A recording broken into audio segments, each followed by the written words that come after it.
নমো কৃষ্ণ শংকৰ গুৰু হৰি ৰাম ৰাম হৰি ৰাম হৰি ৰাম। ব্যাস নাৰদ সংবাদ। ৰাম দিনে কপূৰ্বত পৰাশৰ সূত ঋষি বদৰিকাশ্ৰমত আচন্ত ব্যাস বসি অগোল থোগোল মন নাহি সুখ শান্তি নপান্তয় পাই একো মনে গুণি গান্থি ব্ৰহ্মজ্ঞান চিন্তন মনত নাহি সুখ নজানন্ত কৃষক মনত লৈ দুখ অধুমুখে আছে বসি হৈ আনি শবদ সেই বেলা তৈতে ৰাখি মিলিল নাৰদ হাতে দিব বিনা যন্ত মুখেৰা নাম হৃদয়ত কৃষ্ণ মূৰ্তি শ্ৰুতিয় বিশ্ৰাম প্ৰেমে দৱচিত মাতি ৰোমাঞ্চ শৰীৰ ধাৰাৰে শ্ৰৱন্তে বাচো নয়ন নীৰ তোলন্ত যন্তত মহাহৰিৰ চৰিত্ৰ নাৰদক দেখি ব্যাস ঋষি চকিত আঠে বেঠে উঠিলা ধুৰীয়া কৃতাঞ্জলি পৰম গৌৰৱে ঋষি কৰিয়া সেৱলি দিলন্ত আসন আনি বহিবা ৰতৰি পাদ্যৰ্ঘে গন্ধে পুষ্পে পূজিলা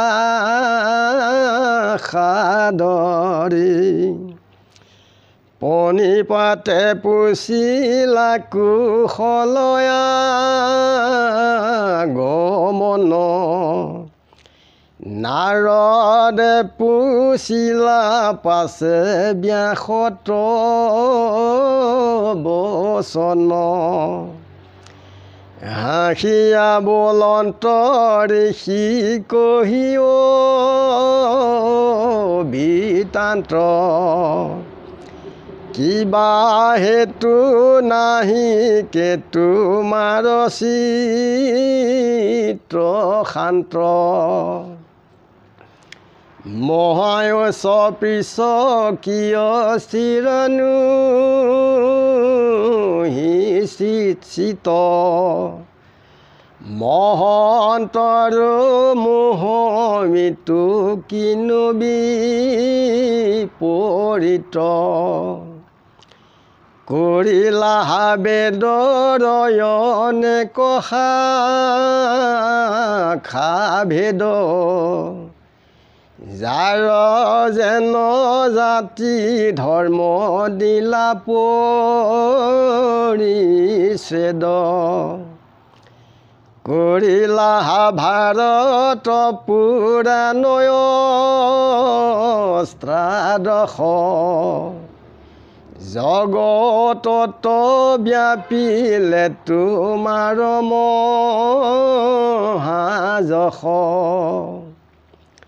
ব্ৰহ্মকোষাই খাত তুমি কৰা সমাধিত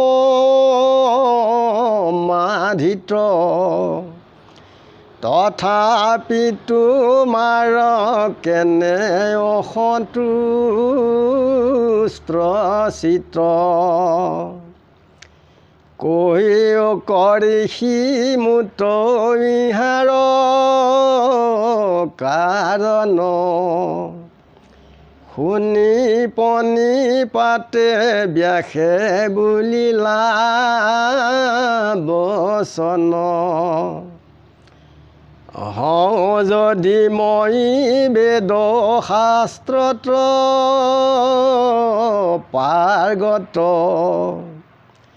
কৰুণীতে ঈশ্বৰ অৰ্পণা কৰ্ম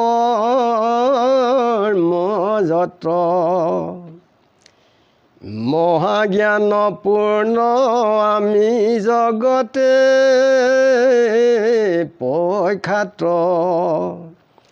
হন্ত সমাধিতে ব্ৰহ্মই আপুনি সাক্ষাৎ তথাপি নগুছে মোৰ মনে সন্তোষ নাপাওঁ বিমৰি সি কিবা কৰি আছো দুখ আপুনি অগাধ বুদ্ধি অংশয় অৱতাৰ পুছুহুতো মাত্ৰ কৈও ইহাৰ কাৰণ নাৰদ বদতি শুনা মহামুনি ব্যাস তুমি হে কৰিলা সবে জগত নাশ নিৰন্তৰে পশুৰলো আইলা তুমি প্ৰাণ নাহি মন্দ কৰ্ম আৰু ইহাৰ সমান আকস্মিতে লোকক কৰাইলাহি ধৰ্ম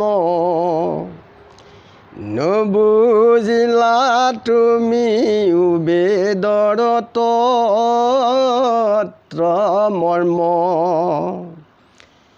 গৰিহিত কৰ্ম কৰিলা ধৰ্ম বুলি তোমাৰ বচনে লোক নাখিল সমূলি স্বভাৱে লম্পট বিষয়ত অনুৰাগ স্বৰ্গ পাইব বুলি ৰংগে কাটৈ সঁচাগ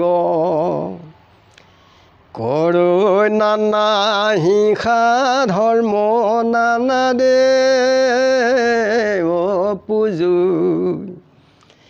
পুণ্য ক্ষয় ভৈলে দুনাই নৰক মজুৰ যদি জ্ঞানী গণে তাক কৰে নিবাৰণ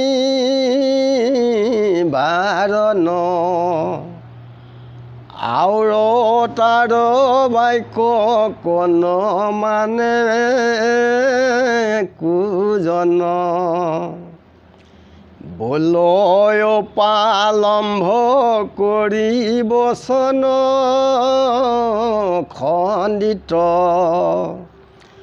ব্যাসতৈ অধিক ভৈলা এহেঁতে পণ্ডিত পকতি কহিলা তুমি আনহে ধৰ্ম ক নকলা পখাত্ৰ কৰি কৃষ্ণ কীৰ্তন ক সিজিলা তো মাত ঋষি পৰম নাই নাহি সুস্থ চিত্ৰ তব সেই অভিপাই। পূৰ্বত ব্যাস তেখেত বদৰীকাশ্ৰমত বহি আছিল। উগুল থুগুল মনেৰে সুখ শান্তি নাই। মনেৰে গুণি তেওঁ একো সুখ নাইকিয়া হ'ল। ব্ৰহ্মজ্ঞান চিন্তা কৰে, তথাপিতো তেখেতৰ সুখ নাই। আৰু কোনো মনত এই সুখ দুখ বেজাৰতে তেওঁ অধোমুখে বহি আছিল। তেনে সময়তে আহি নাৱত আহি পেলাই উপস্থিত হ'ল। দিব্য হাতত বীণা লৈ, মুখেৰে ৰামকৃষ্ণ নাম লয় আৰু হৃদয়ত বীণৰ টুকুৰত কৃষ্ণ মূৰ্তি হৃদয়ত প্ৰতি টুকুৰত বিদিত হৈ প্ৰেমত শৰীৰ ৰোমাঞ্চ হয় আৰু নয়নৰ নীৰ বহি যায়। এই চৰিত্ৰ গাই কৃষ্ণৰ চৰিত্ৰ গাই আহোঁতেই নাৰদক ব্যাসে দেখি আচৰিত হৈছে আৰু আঠে বেঠে তেখেতক প্ৰণাম কৰি বহিবলৈ দিলে। গন্ধ পুষ্পৰ ধূপেৰে তেখেতক পূজা কৰিলে আৰু কুশল বাতৰি সুধিছে। তেতিয়া নাৰদে ব্যাসক কৈছে হাঁহি পেলাই যে তোমাৰ কোনো চিত শান্ত নাই কিয়? তুমি উচপিচ কৰি আছা যে মহন্তৰো এনেকুৱা মোহ কিয় হৈছে যে তুমি বেদৰ অনেক শাখা জাতি বৰ্ণৰ ভেদ কৰিলা। অষ্টাদশ পুৰাণ ভাৰত এইখিনিও কৰিলা তোমাৰ যশ জগতত ব্যাপী আছে। সমাধিত ঈশ্বৰ ব্ৰহ্মক তুমি সাক্ষাৎকাৰ কৰা, কিয় তোমাৰ অসন্তুষ্ট চিত হৈছে? এইবুলি ব্যাসক নাৰদে কৈছে। যে তেতিয়া ব্যাসে কৈছে যে মই বেদশাস্ত্ৰত পাৰ্গত, নিতেও ঈশ্বৰ কৰ্ম সকলো অৰ্পণ কৰোঁ। মহাজ্ঞান পৰীক্ষাত যদিও সকলো লোকে জানে ব্ৰহ্মক সমাধিত মই সাক্ষাৎকাৰ কৰোঁ, তথাপিতো মোৰ মনৰ কেতিয়াও সংশয় দূৰ হোৱা নাই, অসন্তোষ।